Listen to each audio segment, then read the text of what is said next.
Ya. Persiapan lawan timnas gimana Pak? Lawan Bahrain. Ya nggak tahu, saya nggak ikut ke sana. Tanya sama laporan semua pemain kan sudah ada di Bahrain. Yang terakhir Martin Paes baru datang tanggal 8, ya, jadi baru kemarin. Yang lainnya sudah datang sebelumnya. Saya udah cek tadi kondisi semuanya baik, ya, tidak ada yang cedera.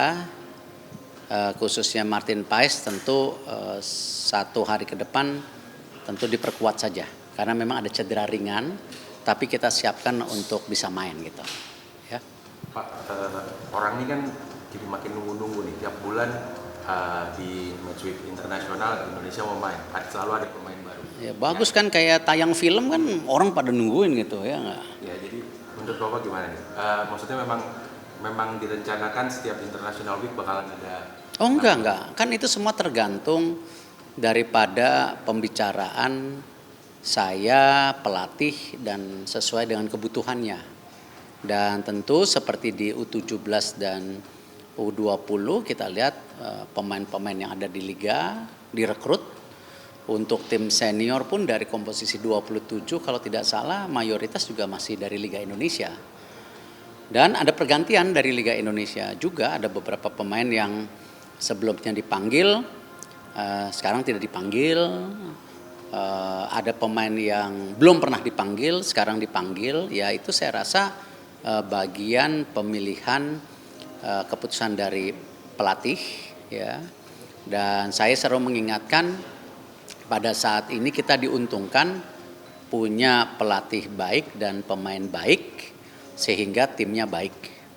Nah, apakah misalnya ada pemain dari diaspora atau dari luar negeri yang ingin bergabung? Ya saya rasa metodenya sama sesuai dengan peraturan FIFA bahwa dia darah Indonesia ataupun dia bermain di Liga Indonesia selama 5 tahun. Itu opsi yang sebelumnya dipakai oleh PSSI, yang sekarang kita coba cari darah Indonesia. Jadi tergantung kesepakatan dan kepercayaan pemainnya kepada program yang dibuat oleh PSSI, itu aja.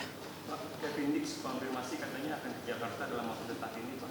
Apakah benar? Ya semoga kalau udah datang nanti salaman ya berarti benar kan, kalau nggak tahu. Nanti kan kalau rumors pemain itu kan sekarang di sosial media saya ngelihat lebih ahli yang memberitakan daripada saya ketua PSSI-nya gitu ya. Ada pemain dari sini, turunan ini, dulu lahir di sini, bedahal orang, wah seru juga saya ya. Tapi itu buat saya database.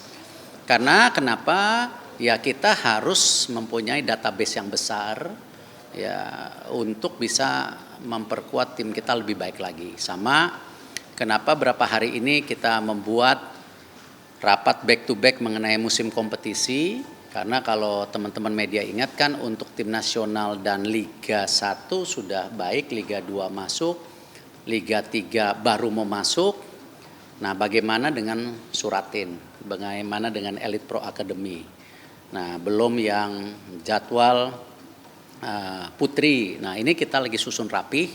Mudah-mudahan dalam 2 minggu lagi juga jadwal kompetisi menyeluruh PSSI dari grassroots sampai tim nasional sampai 2027 sudah tersusun rapi. Karena memang pembentukan atau pencarian bakat dari grassroots itu wajib.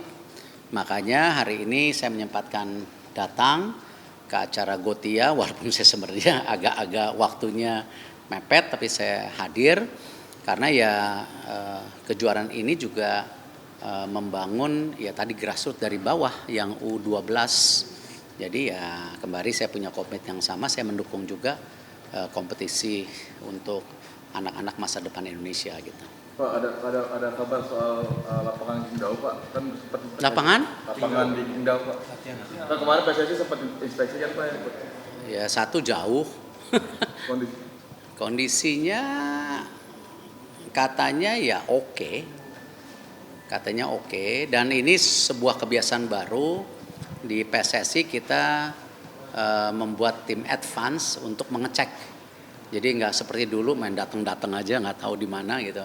Sekarang kita punya tim advance untuk mengecek, menginformasikan, dan tentu menyampaikan kepada panitia kalau kita ada keberatan dan lain-lain gitu. Pak, Sintayong kaget Indonesia pernah dibantai 10-0 sama Bahrain, Pak. Kenapa? Sintayong kaget Indonesia pernah dibantai 10-0 sama Bahrain. Ya karena kan Coach Sintayong tidak tahu historinya. Kalau tidak salah waktu itu pas dualisme PSSI, dualisme liga. Ya, saya juga masih muda banget tuh kayaknya. ya waktu itu akhirnya kan kita tidak bisa mengirimkan tim terbaik. Ya, wajar dibantai. Ya, tetapi itu kan menjadi pelajaran buat kita. Kalau kita sebagai bangsa, sebagai PSSI, sebagai stakeholder sepak bola, ya kita harus bersatu untuk bisa melakukan sesuatu yang kita mimpikan sehingga kita menjadi sebuah kesatuan yang baik gitu. Kalau kita dipecah-pecah kayak dulu, ya masing punya ego sektoral, tim nasional sendiri, liga nggak mau berhenti, elit pro akademi sama Suratin waktu jadwal pertandingan tabrakan, yang main tim nasional kalau nggak memperkuat Suratin nanti di blacklist, ya itu kehancuran kita.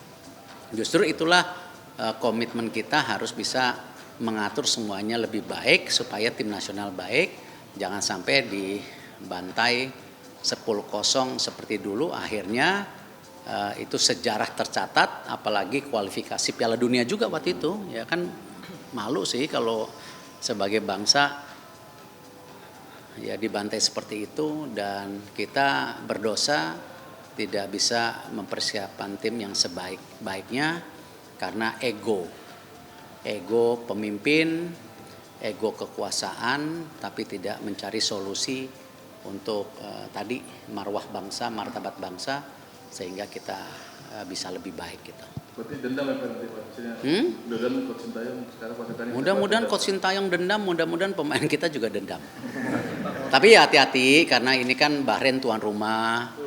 Kalau kita lihat juga ketika lawan Australia juga banyak